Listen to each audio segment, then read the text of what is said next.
Bueno, continuando acá con nuestro filtro, un aspecto que había olvidado mencionarles y que es muy importante es que cuando nosotros diseñemos nuestro filtro, debemos diseñarlo para que a la frecuencia de corte, ¿cierto? O sea, la frecuencia de corte normalizada, es decir, omega c igual a 1, nosotros tengamos que hayan unas pérdidas por inserción de al menos 3,01 decibeles. Es decir, que a esa frecuencia de corte nosotros ya hayamos perdido un poquito más del 50% de la señal que entramos. ¿Sí? Eso es clave para el buen funcionamiento de un filtro, diseñarlo para que a esa frecuencia de corte ya hayamos perdido al menos la mitad de nuestra potencia. Y entonces ahí surge una pregunta que es importante y ahora vamos a responder, y es ¿cómo diseñamos nosotros un filtro Butterworth? ¿Listo? ¿Cómo diseñar un filtro Butterworth? Entonces, para responder a esa pregunta, pues básicamente vamos a colocarla acá, ¿cómo diseñar?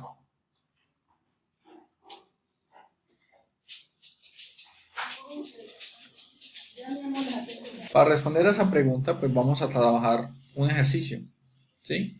Vamos a diseñar un filtro que tiene básicamente esa configuración, el circuito tiene esa configuración.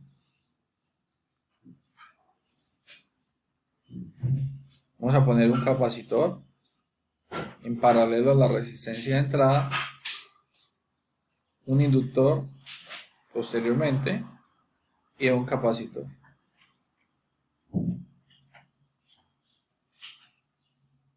Finalmente, bueno, aquí pongamos otro.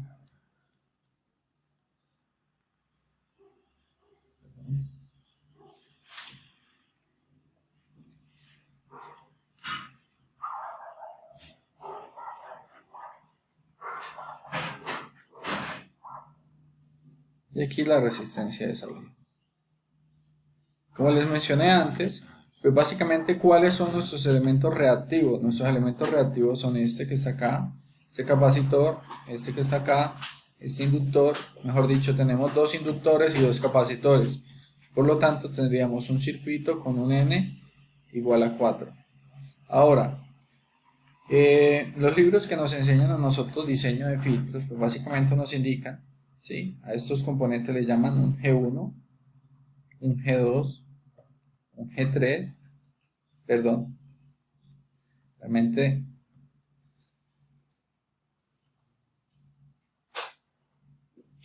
este señor que está por aquí se le conoce como G0, porque recordemos que no cuentan los elementos G1, G2, G3, G4 y este es un G5. Si lo viéramos con nombres genéricos sería G0. Por ejemplo, si tuviéramos, bueno, esto puede tener infinitos, sería G1, G2, G3, G4 y este sería un Gn más 1, ¿sí? Este sería un Gn más 1. En los libros que nos enseñan a diseñar a nosotros los filtros nos dicen que G0 debe ser igual a Gn más 1. Vean que son elementos exactamente iguales, son la resistencia de entrada de nuestro filtro y la resistencia de salida deben ser exactamente igual a 1. Esto es un parámetro normalizado donde simplemente se está normalizando ese parámetro con respecto a la impedancia de entrada. En nuestro caso o en la mayoría de casos pues van a estar, digamos que esto sería el equivalente a estar dividiendo por 50 ohmios, ¿sí?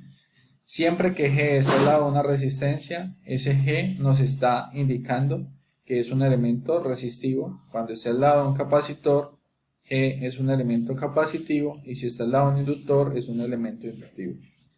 Ahora, para poder calcular los otros elementos, los podemos llamar G sub K, es decir, G1, G2, G3 y G4, ¿sí? Basta con calcularlos de esta forma, como 2 seno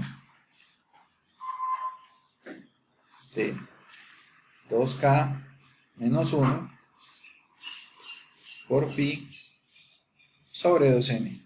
Si se dan cuenta, perdón, aquí es n, voy a corregirla para evitar alguna confusión.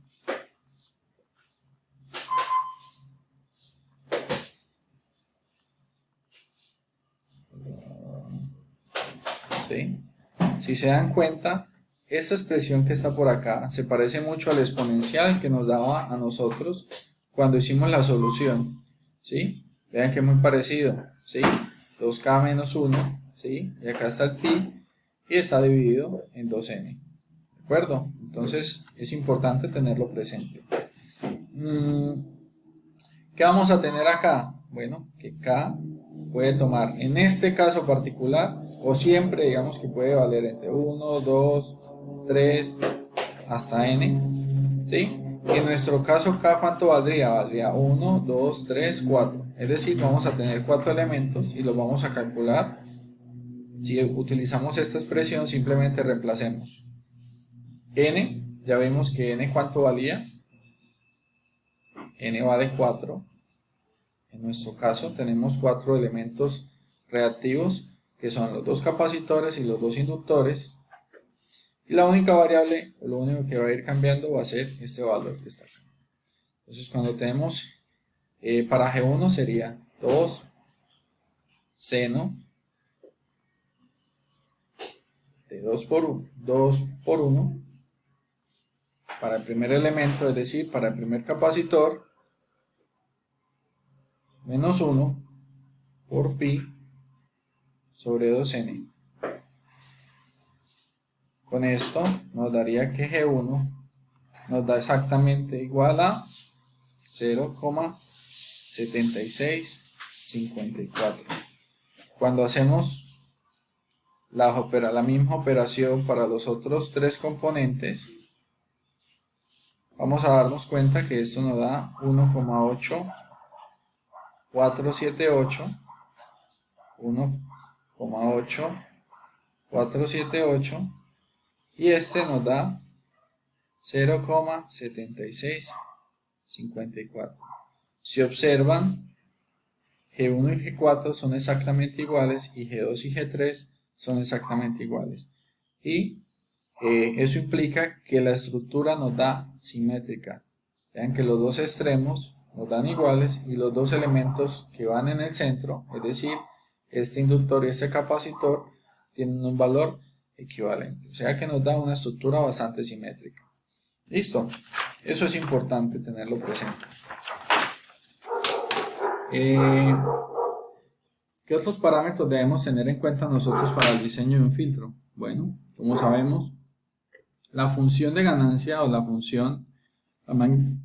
magnitud de nuestra función de transferencia para un filtro específicamente pasa baja, perdón. Recordemos que por ahora vamos a trabajar pasa baja. Cuando aquí la ganancia máxima es 1, tiene una forma más o menos así, como hemos visto ahorita, y uno puede identificar en él diferentes componentes o diferentes partes. Lo primero que vamos a identificar es, digamos, que el piso de ganancia mínimo que nosotros queremos tener para nuestra banda de paso, es decir, lo vamos a llamar G sub P, que sería ganancia de paso.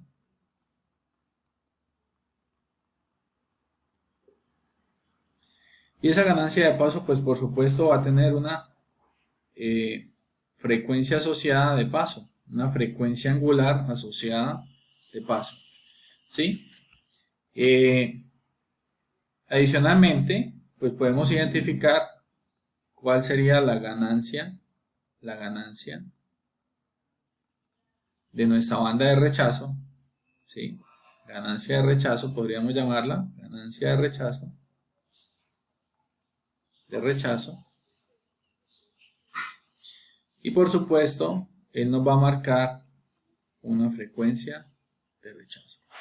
¿Qué quiere decir esto? Vean, nosotros podemos definir cuánto va a ser la ganancia mínima que nosotros queremos obtener para nuestra banda de paso, y también podemos definir cuánto es la ganancia mínima que queremos tener para nuestra ganancia de rechazo. ¿Eso para qué? Para nosotros marcar en nuestro diseño cuál es el contraste que queremos tener entre las frecuencias que queremos dejar pasar y las frecuencias que queremos bloquear. A las frecuencias que les queremos decir, venga, por aquí no puedes pasar.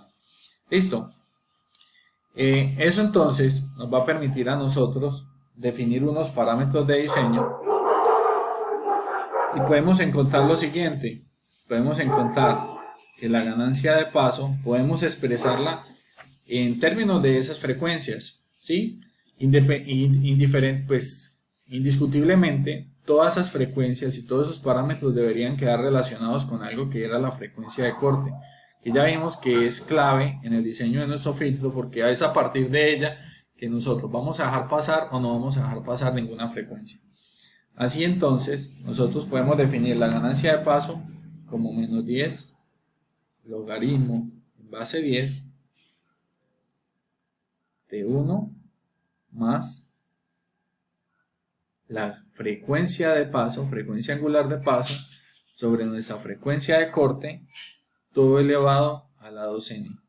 Ah, profe, eso quiere decir que esa ganancia de paso también la voy a controlar con el número de elementos. Exactamente, el orden o el número de elementos, como ustedes lo prefieran, de nuestro filtro, nos va a marcar a nosotros cómo es esa ganancia de paso. De hecho, ya lo habíamos visto por acá, ¿cierto? A medida que nosotros cambiábamos ese orden, pues por supuesto cambiábamos esa ganancia de paso, ¿sí? Cambiamos esa ganancia de paso principalmente porque estamos modificando la pendiente de cómo baja la curva de ese filtro. Listo. Esto también podríamos escribirlo de esta forma, porque bueno, en muchos casos en la práctica vamos a conocer las frecuencias y no la ganancia, ¿cierto? Y en otros casos específicos vamos a poner la ganancia y la frecuencia de paso que nosotros queremos dejar pasar, pero no vamos a conocer ni la frecuencia de corte ni el número de elementos, ¿sí? Por ejemplo, ese último caso, ¿cuándo pasaría? Cuando tenemos un filtro que ya fue construido y simplemente lo queremos implementar. ¿Listo? Entonces, esto también lo podríamos escribir de la siguiente forma. Si despejamos, tenemos W omega P sobre omega S, perdón, sobre omega C a la 2n, simplemente utilizando las propiedades del logaritmo, podríamos llegar que esto es 10 a la menos ganancia de paso sobre 10, todo menos 1. ¿De acuerdo? Es decir, que podemos trabajar de dos formas, como les decía. Podemos determinar la ganancia de paso o podemos conocer cuáles son las frecuencias de corte que nosotros tenemos. De forma análoga podemos definir cuánto es la ganancia de rechazo. Sería algo muy parecido, una expresión muy parecida. Sería menos 10 logaritmo base 10, 1 más la frecuencia de rechazo sobre la frecuencia de corte, 2 a la n, ¿sí? Y de igual forma podemos expresar esto de esta manera. Como aquí es menos ganancia de rechazo sobre 10 menos 1. ¿Listo? Si nosotros, permítanme hacer esto, llamar esto como la ecuación 1 y esto como la ecuación 2. Si dividimos estas dos expresiones, básicamente podemos llegar a esto, simplemente que la frecuencia de rechazo sobre la frecuencia de paso, que básicamente nos va a dar a nosotros la relación que hay entre el filtro, ¿cierto? A la 2n va a ser igual a 10 a la menos s sobre 10 menos 1 sobre 10 a la menos gp sobre 10 menos 1, perdón, menos 1.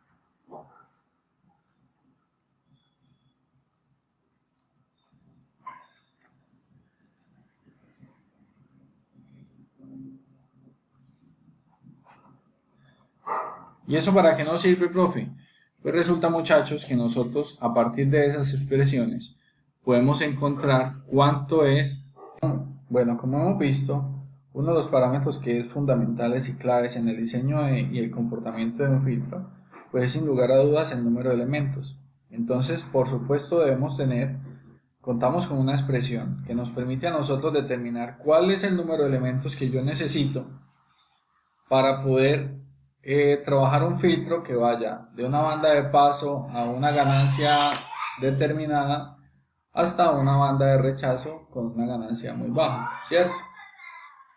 Esa expresión se puede encontrar en los libros y está dada básicamente como 10 a la menos la ganancia de rechazo sobre 10 menos 1 sobre 10 a la menos ganancia de paso sobre 10 menos 1. Todo esto a su vez está dividido por 2 logaritmo en base 10 de la frecuencia de rechazo sobre la frecuencia de paso. Como podemos ver, pues básicamente el número de elementos que yo voy a necesitar lo puedo determinar y básicamente va a depender de las ganancias de rechazo, la ganancia de paso y por supuesto la relación de frecuencias que nosotros deseamos tener. Así pues, si nosotros hacemos una solución o despejamos omega c a partir de la expresión número 1, ¿sí? De la ecuación número 1 podemos obtener que omega c también la podemos determinar, ¿sí? A partir de la frecuencia de paso y 10 a la menos g sub p sobre 10 menos 1 todo elevado a la 1 sobre 2n, ¿sí? Esta expresión vamos a marcarla como la expresión 3 y asimismo podemos, de la expresión 2 podemos despejar si conocemos la frecuencia de rechazo y los parámetros, mejor dicho, de toda la banda de rechazo, que serían menos gs sobre 10 menos 1, 1 sobre 2n. ¿Qué podemos ver? Podemos ver lo siguiente en estas dos expresiones, estas dos últimas expresiones.